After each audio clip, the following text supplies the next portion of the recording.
They were told Americans would strip them of everything: dignity, food, hope. But when 19-year-old Greta Hartman stepped into the mess hall at Camp Como, Mississippi on the morning of November 12, 1945, she expected nothing more than watery oatmeal and silence. Instead, the American guards had hung streamers across the ceiling. A chocolate cake sat on the center table, candles flickering in the southern morning light. And every woman in the barracks stood waiting, American soldiers alongside them, ready to sing, "Happy Birthday." Greta froze. Her hands trembled. The last birthday she remembered was in Berlin, 1943, when her mother baked a potato into something resembling celebration. Now here, in the land of the enemy, strangers who owed her nothing had baked a real cake. With real sugar, real eggs, real frosting. The contradiction was impossible. The kindness, unbearable. If you find this story as powerful as we do, make sure to like this video and subscribe to our channel. These forgotten moments of humanity during the darkest chapter of history deserve to be remembered. The train carrying the German women arrived in Mississippi in late September 1945. The heat was nothing like Germany. It pressed down thick and wet, soaking through their gray prison uniforms before they even stepped off the railcar. Greta remembered the moment the doors slid open. Blinding sunlight. The smell of pine trees and red clay. Cicadas screaming in waves. 23 women stumbled onto the platform, blinking against the brightness. They were all that remained of a larger group that had been captured in France after the collapse. Radio operators, nurses, clerks, secretaries. The youngest was 17. The oldest was 32. All of them had heard stories about American POW camps, stories that made their blood run cold. Camp Como sat just outside the small town of the same name, surrounded by cotton fields and oak trees draped in Spanish moss. Guard towers rose at each corner of the fence, but the wire looked almost decorative compared to the razor-edged barriers they had seen in Europe. The barracks were wooden, freshly painted white, with screens on the windows to keep out mosquitoes. Greta could see flowers planted along the walkways. Actual flowers, petunias and marigolds. It looked impossibly almost peaceful. The smell hit them before anything else. Bread baking somewhere nearby. Real bread. The yeasty warm scent carried on the breeze and made Greta's stomach clench with hunger. She had not smelled fresh bread in 2 years. Behind it came other scents: frying bacon, coffee, cut grass. The air itself felt clean, untouched by smoke or ash or the acrid stench of burning cities. Sounds came next. English commands, but spoken without snarling. A radio playing music somewhere in the distance, jazz notes drifting through the trees. The chatter of American soldiers, casual, almost bored. No shouting, no screaming, no boots stomping in formation. And then the visuals. As they were marched toward the processing building, Greta saw American soldiers lounging under a tree, smoking cigarettes and laughing. One of them waved at the women as they passed, actually waved, like they were neighbors. Another soldier was reading a comic book, feet propped up on a wooden crate. The entire scene felt surreal, like walking into a dream that made no sense. Greta glanced at the woman beside her, Maria, a nurse from Hamburg. Maria's eyes were wide, her lips pressed into a thin line. She whispered, "This is wrong. It is too calm. They are planning something." Another woman, Liesel, a typist from Dresden, shook her head slowly. "Maybe they have not decided how to punish us yet." But Greta said nothing. She just stared at the flowers. Why would anyone plant flowers in a prison camp? The fear lingered, heavy in her chest. Every step toward the barracks felt like walking toward judgment. They had been told Americans were brutal, especially to German women. The propaganda had been clear: expect humiliation, starvation, perhaps worse. Yet here were flowers, and the smell of bread, and soldiers who looked almost bored. The contradiction made her dizzy. The processing building was cooler inside, fans spinning lazily overhead. The women were lined up and given forms to fill out. Name, age, hometown, occupation before the war. An American officer, a woman in her 40s with kind eyes, explained each question in careful, slow English. A translator stood beside her, a German-American corporal who spoke with a thick Chicago accent. "You will be treated according to the Geneva Convention," the translator said. "You will be given food, shelter, medical care, and wages for any work you do. You are prisoners of war, but you will be treated with respect." Greta wrote her name on the form with shaking hands. Respect. The word felt foreign. After the paperwork came the medical inspection. The women were terrified. They had heard stories of invasive examinations, of humiliation designed to break them. But the doctor, a middle-aged man with a soft southern drawl, examined them with professionalism and gentleness. He checked their teeth, their eyes, listened to their lungs. He noted their malnutrition, their scars, their lice. "Y'all need some good meals," he said through the translator. "We'll get you fixed up." Then came the showers. The women were led into a tiled room that smelled of disinfectant and soap. Steam rose from the pipes. They hesitated at the doorway, clutching their threadbare uniforms. This was it, some of them thought. This is where the cruelty begins. But the American nurse standing by the door just smiled. She handed each woman a towel, a bar of ivory soap, and a small bottle of shampoo. Real shampoo, the kind that smelled like flowers. "Take your time," the nurse said. "The water's hot. You deserve it." Greta stood under the spray of hot water and felt her knees weaken. The heat soaked into her skin, washing away months of grime, fear, and exhaustion. Around her, other women began to cry, not from pain, from relief, from the shock of something so simple being given so freely. Maria sobbed openly, her hands covering her face as water poured over her. Liesel leaned against the tile wall, shoulders shaking. One woman laughed, a short, disbelieving sound that echoed off the walls. When Greta stepped out of the shower, wrapped in a clean towel, she caught her reflection in a foggy mirror. Her face looked different, younger, less hollow. For the first time in years, she felt almost human. After showers, they were given fresh clothes, not prison uniforms, but simple cotton dresses and work shirts. They fit loosely, but they were clean and soft. Then they were led to the mess hall. Greta had prepared herself for thin soup and stale bread. That is what prisoners ate. That is what she had eaten for the last year of the war. But when she stepped into the mess hall, the smell nearly knocked her over. Fried chicken, mashed potatoes, green beans cooked with bacon, cornbread glistening with butter, pitchers of iced tea sweating in the Mississippi heat, and on a separate table, desserts, apple pie, chocolate cake, cookies. The women stopped in the doorway, staring. An American soldier, a young man with red hair and freckles, grinned at them. "Come on, ladies, don't be shy. We made plenty." They moved like sleepwalkers to the serving line. The cooks, American soldiers in white aprons, piled food onto their trays without hesitation. 1 scoop of potatoes, 2 pieces of chicken, a ladle of gravy, a thick slice of cornbread. Greta held her tray with both hands, afraid she might drop it. She sat at one of the long tables, Maria and Liesel on either side of her. For a moment, none of them moved. They just stared at the food. "Is it poisoned?" whispered a younger girl, Anna, barely 18. "If they wanted to kill us, they would not waste this much food," Maria said quietly. Greta picked up her fork. She cut a piece of chicken and brought it to her mouth. The taste exploded on her tongue. Salty, crispy, tender, real meat. Not the mystery scraps they had been given in the final months of the war. She chewed slowly and tears began to slide down her cheeks. Around the table, other women began to eat. Some cried, some ate in silence, their faces blank with shock. One woman, Helga, who had been a nurse on the Eastern Front, ate 3 pieces of chicken and then vomited in the bathroom from eating too fast after months of near starvation. An American nurse helped her clean up, gave her a glass of water, and told her gently, "Slow down, honey. The food's not going anywhere." That night, lying in a real bed with clean sheets and a pillow, Greta could not sleep. Her stomach was full for the first time in years. Her skin was clean, her hair smelled like flowers, and she could not stop crying. The barracks were divided into small rooms, 4 women to a room. Each woman had her own bed, her own footlocker, her own shelf. The beds had real mattresses, not straw pallets. The blankets were thick and soft. There were windows with screens to let in the breeze and curtains that could be drawn for privacy. On each bed, someone had left a small care package, a bar of soap, a comb, a toothbrush, a pencil and a small notebook, and a single Hershey bar. Greta sat on her bed holding the chocolate bar like it was made of gold.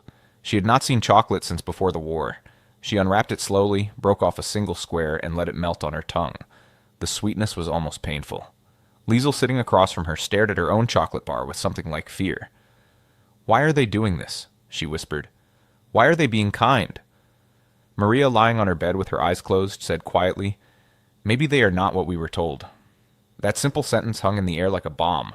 Within a week, the women had settled into a routine that felt nothing like imprisonment. Each morning at 6, a bell rang. Not a harsh alarm, but a gentle chime. The women woke, washed in the communal bathrooms, and dressed in their work clothes.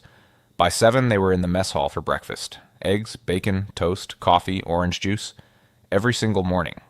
After breakfast, they were assigned to work details. The assignments were light. Some women worked in the camp laundry, washing and folding American uniforms. Others worked in the kitchen, helping prepare meals. A few worked in the gardens, planting vegetables and flowers. Greta was assigned to the camp library, where she helped organize books and magazines. The work was not hard. The hours were reasonable, and they were paid. Actual wages, 80 cents a day in camp scrip, which could be spent at the canteen. The canteen was a small building near the center of camp, stocked with items the women could hardly believe. Candy bars, cigarettes, magazines, lipstick, soap, shampoo, writing paper, pens, even small bottles of perfume. Greta spent her first week's wages on a notebook and a fountain pen. She wanted to write everything down, afraid that if she did not, she would wake up and find it had all been a dream. The days passed in a rhythm that felt almost normal. Work, meals, free time in the evenings. The American guards were friendly, even chatty. One young soldier, Private Jackson, a farm boy from Iowa, would sit on the steps of the library and talk to Greta while she worked. He told her about his family, his dog, the cornfields back home. He asked her about Germany, about her life before the war. "You seem real normal," he said one afternoon, shaking his head in wonder. "The propaganda made y'all sound like monsters." Greta looked up from the book she was cataloging. "We were told the same about you." Private Jackson laughed. "I guess we were both lied to." But the kindness came with a cost. Letters from home began to arrive, filtered through the Red Cross. The news was always the same: devastation, starvation, despair. Greta's mother wrote, "Berlin is gone. There is no food. We eat grass and weeds. Your brother is missing. We do not know if he is alive. If you can send anything, please.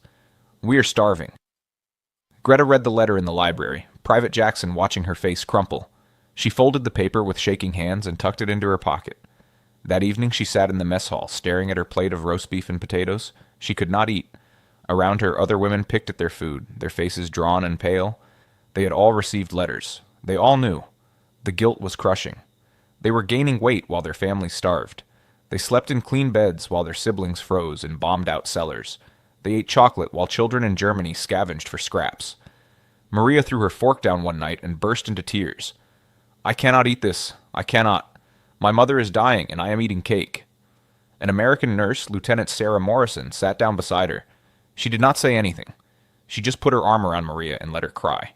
The contradiction gnawed at them, day after day. The enemy fed them. Their own nation had abandoned them. But amid the guilt, small moments of humanity began to chip away at the walls of hatred. Private Jackson taught Greta how to play baseball. He brought a ball and glove to the library one afternoon and spent an hour showing her how to throw. She was terrible at it, but they laughed until their sides hurt. Lieutenant Morrison organized a movie night. She set up a projector in the mess hall and showed Casablanca. The women sat in the dark, watching Humphrey Bogart and Ingrid Bergman, and for 2 hours they forgot they were prisoners. Some of them cried at the ending. One evening, a group of American soldiers organized a dance. They brought a record player, set up tables with punch and cookies, and invited the German women to join. Most of the women hesitated, unsure if it was a trick. But slowly, tentatively, they began to dance. Greta danced with a young sergeant from Texas who told her about his little sister back home. "She's about your age," he said. "I think you all would get along."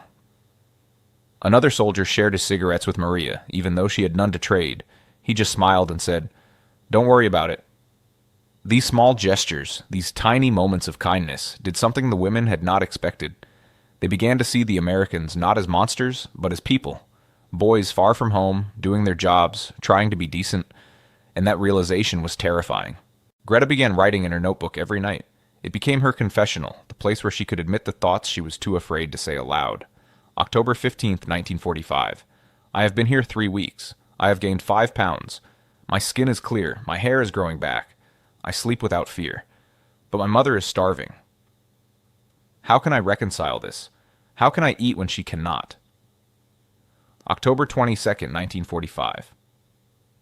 Private Jackson gave me a pack of chewing gum today. Just gave it to me. No reason. He said it was because I looked sad. The enemy notices when I am sad. The Reich never cared. October 30th, 1945. We were taught that Americans were cruel, heartless, savage, but they celebrate Halloween. They give out candy. They laugh. They are not what we were told. Which means we were lied to. Which means everything we believed was a lie. The other women wrestled with the same questions. Late at night in the barracks, they would whisper to each other, testing the waters of forbidden thoughts. "Do you think we were wrong?" Liesel asked one night. "About the war? About everything?" Maria, lying in the dark, said slowly, "I think we were young, and we believed what we were told. And now we see that what we were told was not true." "But if that is true," Anna whispered, "then what do we do with that? How do we go home knowing we fought for lies?" No one had an answer. The debates continued night after night. Some women clung to their old beliefs, insisting that the kindness was a trick, a manipulation, a way to break them. But fewer and fewer could maintain that illusion. One evening, Lieutenant Morrison organized a discussion group. She brought in newspapers, magazines, photographs of the camps, the concentration camps, Auschwitz, Dachau, Bergen-Belsen. The images were horrific. Piles of bodies, walking skeletons, children with hollow eyes. The women stared at the photographs in silence. "Did you know about this?" Lieutenant Morrison asked gently. Some women shook their heads. Others looked away. One woman, Helga, said quietly, "We heard rumors, but we did not believe them. Or we did not want to believe them." Lieutenant Morrison nodded. "I understand. It is hard to believe that your own country could do something so terrible. But this is what your leaders did. Not you. Your leaders." That night, Greta could not sleep.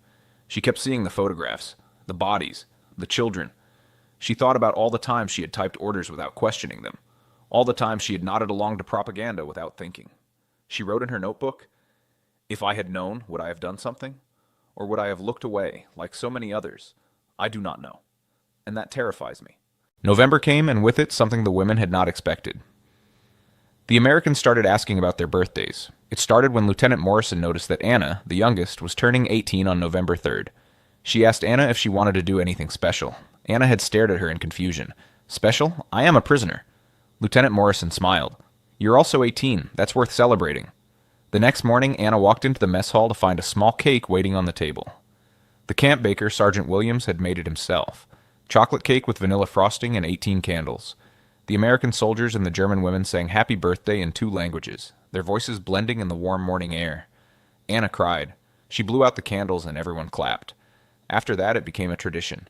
Every time one of the German women had a birthday, the Americans threw a small party. Nothing extravagant, just cake, singing, and a small gift. A bar of chocolate, a new notebook, a bottle of perfume. The gesture broke something in the women. It was one thing to be fed and sheltered. That was required by the Geneva Convention. But to be celebrated, to be treated like they mattered, that was something else entirely. Greta wrote, "They treat us like daughters. Not prisoners, not enemies. Daughters. I do not understand it, but I cannot deny it."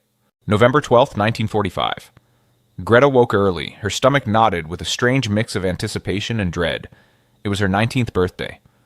The last time she had celebrated her birthday, she had been in Berlin, watching her city burn. She dressed quietly, trying not to wake Maria and Liesel.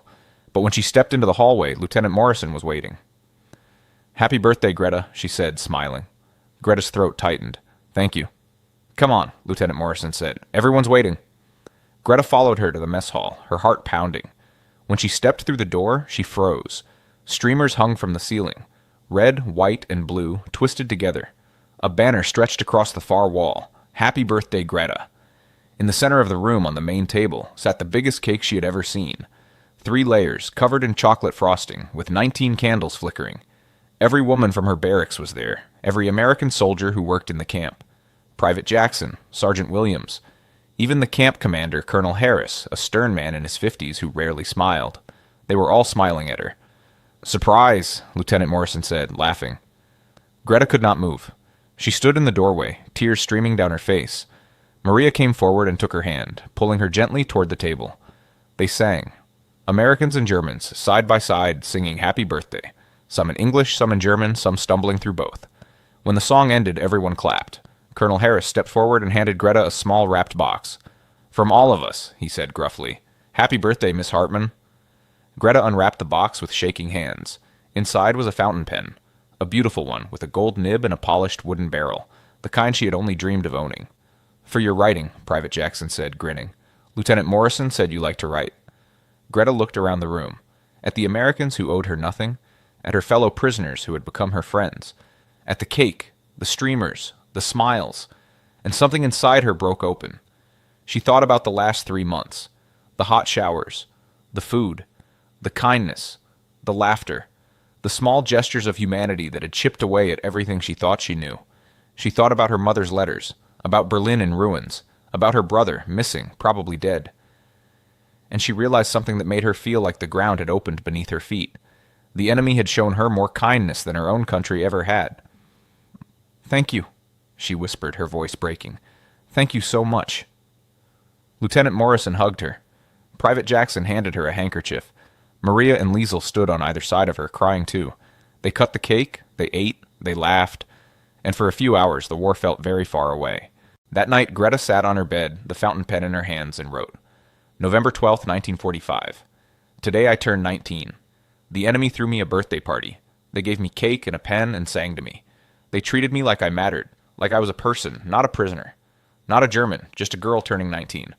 I do not know how to carry this. I do not know how to go home and tell my mother that the Americans were kind to me, that they fed me when she starved, that they celebrated my birthday when my brother is dead. But I know this. I was wrong about them.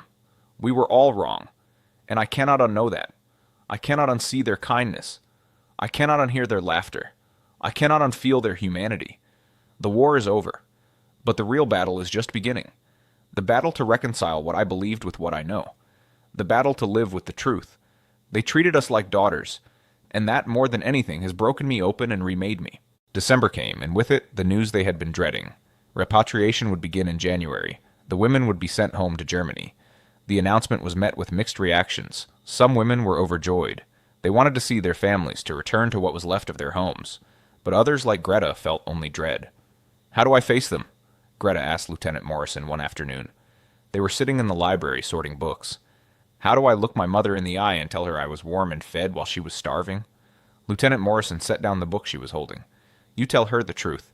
You tell her that you were treated well, and you tell her that it taught you something." "What did it teach me?" Greta asked, her voice hollow. "That even enemies can choose kindness," Lieutenant Morrison said softly. "That humanity is stronger than hatred, that the future does not have to look like the past." Greta stared at her hands. "I do not know if I believe in the future anymore." "Then let me believe for you," Lieutenant Morrison said, "until you can believe for yourself." In January 1946, Greta and the other women boarded a ship back to Europe. The journey was long and cold, but they were well fed, given warm clothes, and treated with respect. When they arrived in Hamburg, the reality of what awaited them hit like a physical blow. The city was gone. Just rubble and ash and hollow-eyed survivors picking through the ruins. Greta found her mother living in the basement of what had once been their apartment building. She was thin, her hair gray, her face lined with suffering. When her mother saw her, she burst into tears. "You are alive! You are alive!" Greta held her mother and felt the bones beneath the skin. "I am alive." "Were they cruel to you?" her mother asked, pulling back to look at her. "Did they hurt you?" Greta hesitated. Then she said quietly, "No. They were kind." Her mother stared at her, uncomprehending. "Kind?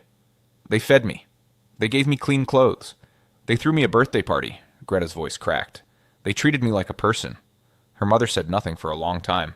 Then she whispered, "Perhaps that is what we should have been all along." Greta stayed in Germany for the rest of her life. She married, had children, worked as a teacher. She never forgot her time at Camp Como. She never forgot the kindness of Lieutenant Morrison, the laughter of Private Jackson, the taste of chocolate cake on her 19th birthday. Years later, in the 1970s, she wrote a memoir about her experiences. She called it "They Treated Us Like Daughters." In it, she wrote, "I was taught to hate Americans. I was told they were monsters, savages, cruel beyond measure. But when I was their prisoner, they showed me kindness I had never known. They celebrated my birthday. They gave me chocolate. They treated me with dignity. That kindness did not erase the war.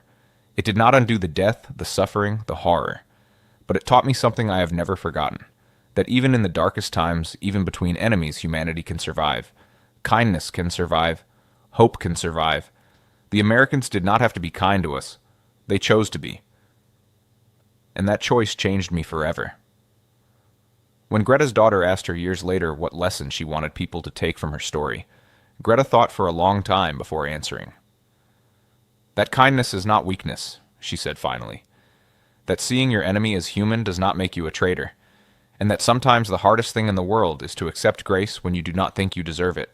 And so the birthday cake became more than just sugar and flour. It became a symbol of the choice to see humanity in the enemy, a symbol of the power of kindness to break down walls of hatred, a symbol of the truth that even in war, even in the darkest chapter of human history, people can choose compassion.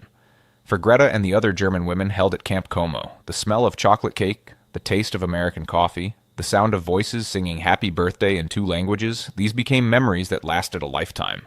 Memories that reminded them that the world is more complex than propaganda teaches, that enemies are still people, that kindness is always a choice. As Greta wrote in the final pages of her memoir, "They did not have to celebrate my birthday. I was their prisoner, their enemy, a representative of a regime that had brought death to millions, but they chose kindness. And in doing so, they showed me that the future could be different from the past, that healing was possible, that we could be better than what we had been." This is the story worth remembering, not just as a footnote in history, but as a reminder that even in our darkest moments, we have the power to choose how we treat each other. If this story moved you, if it made you think, if it reminded you of the power of human kindness, please like this video and subscribe to our channel. These stories from history are not just about the past. They are lessons for the present. They are reminders that we always have a choice, and sometimes that choice can change everything. Thank you for watching. And remember, kindness is never wasted.